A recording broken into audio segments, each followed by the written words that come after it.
Hello everyone, welcome back to Super Medico. And it's been so long that YouTube finally sends me a message a few days back that, dear Super Medico, you have to upload a video or we will be revoking your channel benefits. And I was like, oh no. So I was like postponing about making the video mainly because I'm a perfectionist. So when I want to put something on the channel, I want to make it sure it's of good quality. I've put my work into it because I want the people who see my videos to be benefited by it. Like I thought of a lot of ideas, like how I change my life, how's my schedule, blah blah blah. But then I myself was not able to live up to it, so I felt no, I shouldn't put the fake stuff over here. So then, like this, I was thinking. Then one day I thought, no boy, you have to put up something. So then I thought, yeah, we did something like this for my house urgency, and a lot of people liked the video. So I thought, okay, anyway, I'm already around 9 months into PG life, so I'm already much prepared to tell you how my PG life is about. And I feel that is something that comes from the heart rather than a made prepared video. So I thought, yeah, why not? I do it, and I'm here today. So today I'm going to tell you my life or how my schedule is as a junior resident in the Department of Psychiatry at St. John's Medical College Hospital, Bangalore. So one of the reasons I took psychiatry is I don't like too hectic or too stressful work environments. For example, like emergency medicine, surgery, medicine, and all those things. Because I've done that as a house surgeon, as an intern, and I know how stressful it is, and I know I can't do that. So that was the reasons why I took psychiatry. And I definitely knew that before coming here, but psychiatry over here is also pretty hectic. Definitely, you might not see like 25 admissions in a day minimum, but you will be seeing much less number of admissions per day. But each admission, you have to sit and work it up. 10 minutes, 15 minutes won't work. You have to spend at least 2 hours, maybe 3 hours with the patient and their families to get a gist what exactly is happening. Because in psychiatry, none of the patients is going to come and say, I have fever, I have that pain, this pain. Nah. They are not going to say symptoms as you want. They will be telling in their ways. You have to find out from them what exactly the symptom, because each diagnosis changes the type of treatment you're going to give them, the doses of drugs, the first choices. So it all depends on you as a doctor, how you put your thinking. And it's a mentally stimulating task. Sometimes some patients can be pretty difficult. They might be uncooperative with you, and you have to get something for the presentation, like in your rounds tomorrow, and you are like struggling what to do.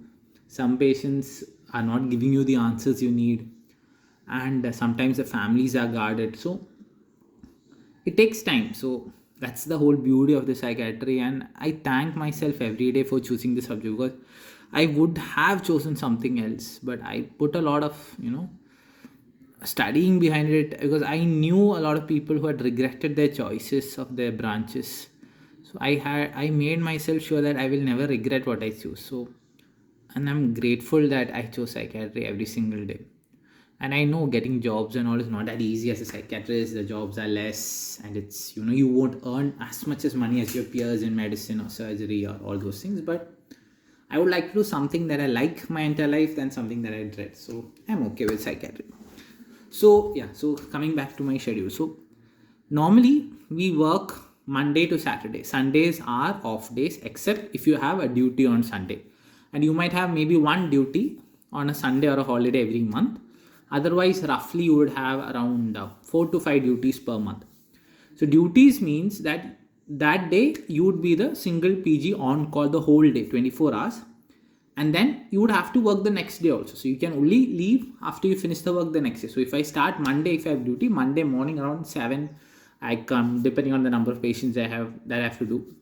So then the next day till morning, then that day, the next day. So Tuesdays, normal duty I have to do. That is till 6. So after that, if I finish my work by 6, I can leave by 6. If I don't finish my work by 6, I'll say, did I finish my work? So that's the whole picture of, duties. So that's around 4 to 5 duties per month.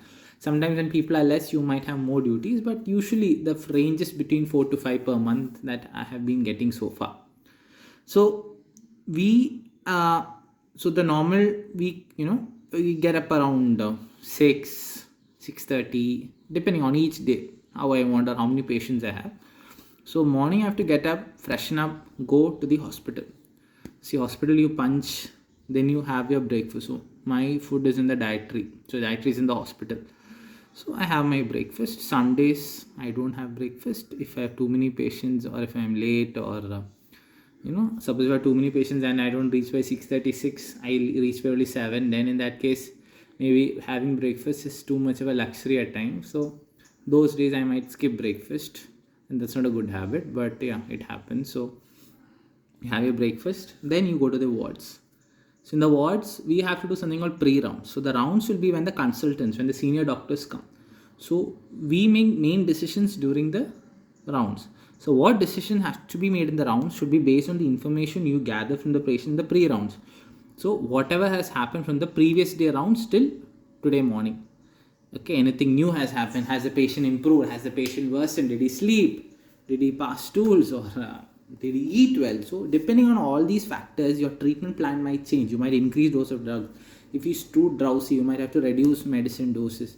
Or if he's too agitated, you have to maybe add something more. So there are a lot of things that come into play.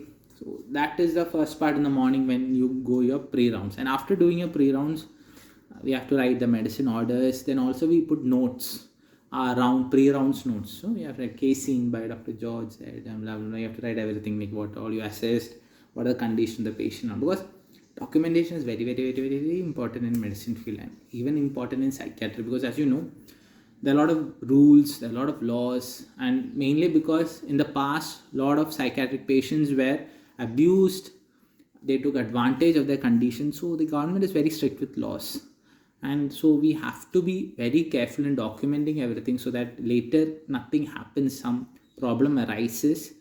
If you have not documented, means you have not done it. Suppose you did a whole session with the patient or the family explaining everything, and then next day they deny, you have not documented, it means you haven't done it. So documentation is very important in psychiatry and in any other medical field. So after the pre-rounds, we wait for the rounds to happen. Sometimes the round starts before we complete a pre-round, sometimes we have enough time. So it depends, every day is different, the number of patients, or some days the patients might start talking more than usual, so you spend more time in pre-round. So whatever the round starts. So in the rounds, the consultants come, then we go from patient to patient to patient. First we discuss the case, then we go meet the patient, make changes. This goes around. And the rounds, depending on the number of patients, can finish by 11, 12, 1, 2. I have gone for a rounds that finished by 6 also one day, because there were too many patients. So it depends on the number of patients and the number of discussions, detailed discussions, brief discussions. It all depends on that. After we finish the rounds, then the thing is to do the work of that day. The work of that day might be from the rounds. So things that has to be sent, sessions that needs to be done, some clarifications of history that needs to be done, some education you have to give to the patient or to the family members of the illness, or educating them about a drug so that they are okay with that, then we start the drug, or can be various things, or liaising with another department. Suppose you have something you want to discuss in neurology, so you have to do that after round. So a lot of things happen, and you have to get it done somehow for the next day's rounds, or by that day evening, depends on what is the urgency of each situation. And the only people to help you out would be your interns, your co-PGs, and definitely your senior residents, who are your first point of contact in the team. So they are those who have completed their MD and they are senior to you, and they are the ones you are most in contact with. So, especially for the small things, you would be calling them up, and they would be the ones to guide you. So after you finish, so this rounds work might go till late night. If you are lucky, if your work is less, you might finish it early. It depends day to day again, as I said. In our college, we have classes actually only for 3 days in a week. That is on Tuesday, Wednesdays and Thursdays, and it's for 1 hour every day. So 3 to 4 is the time for the academics, 3 times a week. So the academics, one day would be a journal club where everybody would read a journal in club, and one PG, postgraduate, would be presenting the journal and critiquing it.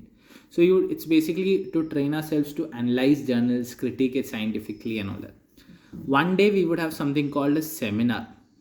Seminar means we'll take a topic which will be allotted to us, and we'll go through articles, literature, scientific literature, textbooks, and prepare an article based on the latest advances, and also prepare a seminar, and the topics won't be like very, simple topics. It will be a little complicated topics, and mostly things that might not be found in, directly in textbooks, because these things also we should know. So that is the whole point of seminars. Then we have something called case conference. So anyways, case conference is when one PG will take one case and will present in front of all the PGs and faculty, and we would discuss the case. So this is the usual academics.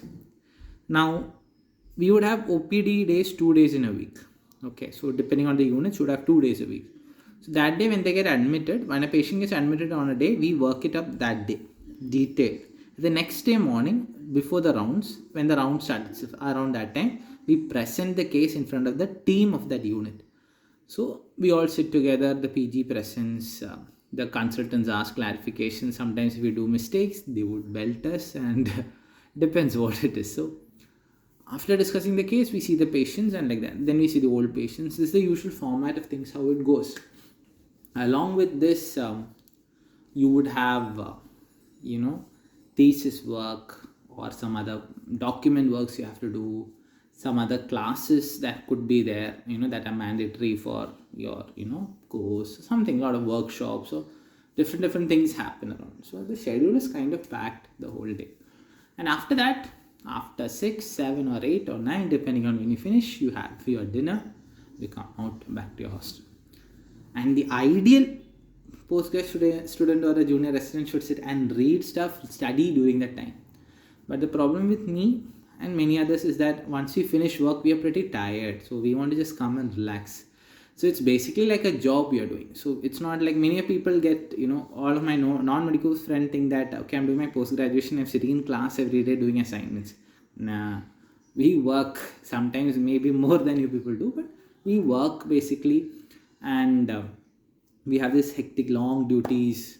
I wouldn't say very hectic, because see, I wouldn't never compare it with medicine, surgery, ortho, any of these things. It is hectic, but I won't say that hectic. Okay, so clarifying on that. So, and